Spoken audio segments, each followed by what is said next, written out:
Nakasakit ito ng libo-libo at maaaring makaapekto sa milyong-milyong mga tao sa buong mundo. Ito ang coronavirus. Ano ang mangyayari kung nakuha mo ang sakit na ito? Paano ito makakaapekto sa iyong katawan? Ano ang dapat mong gawin kung nakuha mo ito? At ano ang iyong tsansa na makaligtas? Ito ay kung sakaling makuha mo ang coronavirus at ano ang mangyayari sa iyo. Ang coronavirus o COVID-19 ay nagmula sa mga ligaw na hayop. Ang rason kung bakit madali itong kumalat dahil ito ay isang virus na sumasama sa pag-ubo at pagbahing. Kung ang isang taong nahawaan, umubo o bumahing malapit sa iyo, mataas ang posibilidad na magkaroon ka at makuha ang nasabing sakit. Naniniwala ang mga mananaliksik na ang coronavirus ay maaaring mabuhay kahit saan. Kaya kung nahipo mo ang isang kontaminadong bagay at pagkatapos ay hinawakan mo ang iyong bibig, malamang na mahawa ka sa iyong sarili. Kaya ano ang mangyayari kung makuha mo ang coronavirus? Well, may isang posibilidad na hindi ka makakaramdam ng anuman. Hindi ka agad. Maaaring tumagal ng 2 araw o hanggang sa 2 linggo bago mo maranasan ang anumang mga sintomas. Nangangahulugan ito na magiging normal ang iyong mga gagawin sa pang-araw-araw. Ngunit hindi mo sinasadya na hinahawaan mo na ang lahat sa iyong paligid. Ano ang mangyayari kung nagsisimula mo nang maranasan ang mga sintomas nito? Kakaiba ito para sa lahat.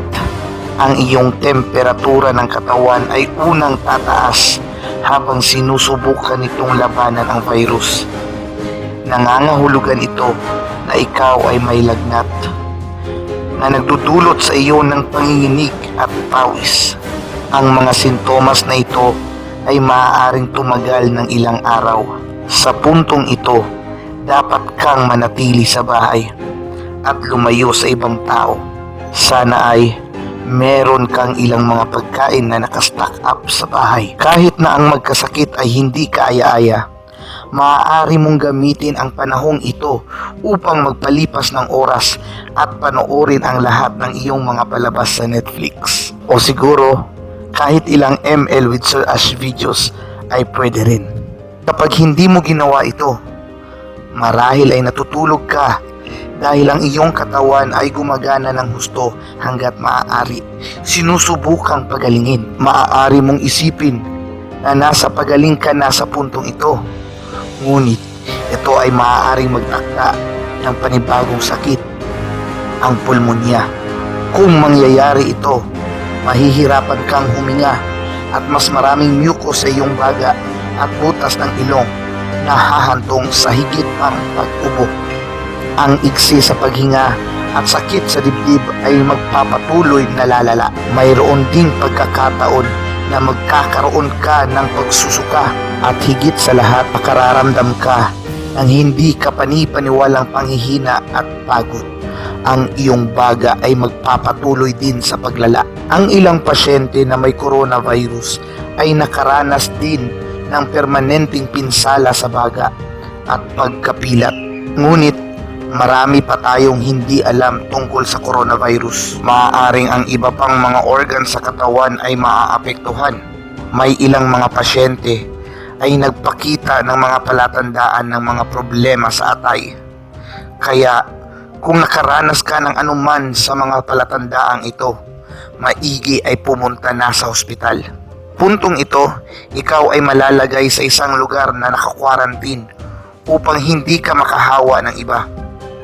Sa kasamaang palad, hindi masisiguro ng mga doktor na maaari kanilang pagalingin. At ang isang bakuna para sa coronavirus ay imposible pa para sa panahong ito. Maaaring 1 taon pa ang hihintayin upang ito'y makamit natin. Subalit, ang mga doktor ay ginagawa ang kanilang makakaya upang matulungan kang gumaling kahit papano sa pamamagitan ng pagbibigay sa iyo ng mga painkillers at maraming fluids. Sa pagdaan ng oras, ang iyong katawan ay maaaring natural na pagalingin mula sa coronavirus. Ngunit mangyayari lamang iyon kung ikaw ay isang malusog na tao mula sa simula. Dahil kung hindi, ang coronavirus ay maaaring maging sanhi ng pagkabigo ng iyong mga organ at masaklap kamatayan. Naiulat na ang mga pasyente na may mga pangunahing issue sa kalusugan tulad ng cancer at diabetes ay may mas mataas na posibilidad na mamatay mula sa coronavirus. Kaya kung mangyari ay nahawa ka sa coronavirus, hindi nangangahulugan ito ng agkarang kamatayan. Ngunit ang kailangan mong bantayan ay makahawa pa sa ibang mga tao.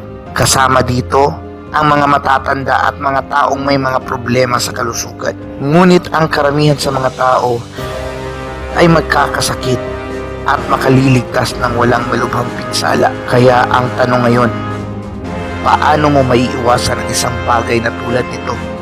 Maghugas ng kamay. Ito ay maaaring mukhang halata, ngunit gumagana ito at ito rin ang pinakamahusay na paraan upang patayin ang virus. At kung walang malapit na lababo sa iyo, maaari mong gamitin ang hand sanitizer. Ngunit kailangan itong magkaroon ng isang mataas na porsyento ng alkohol at gawin mo ang iyong makakaya na magkaroon ng kamalayan sa kung paano mo ikakalat ang iyong mga mikrobyo, pati na rin kung saan ang mga mikrobyo. Tulad ng itigil ang paghawak sa iyong muka pagkatapos mong bumaba sa pampublikong pagbibiyahe.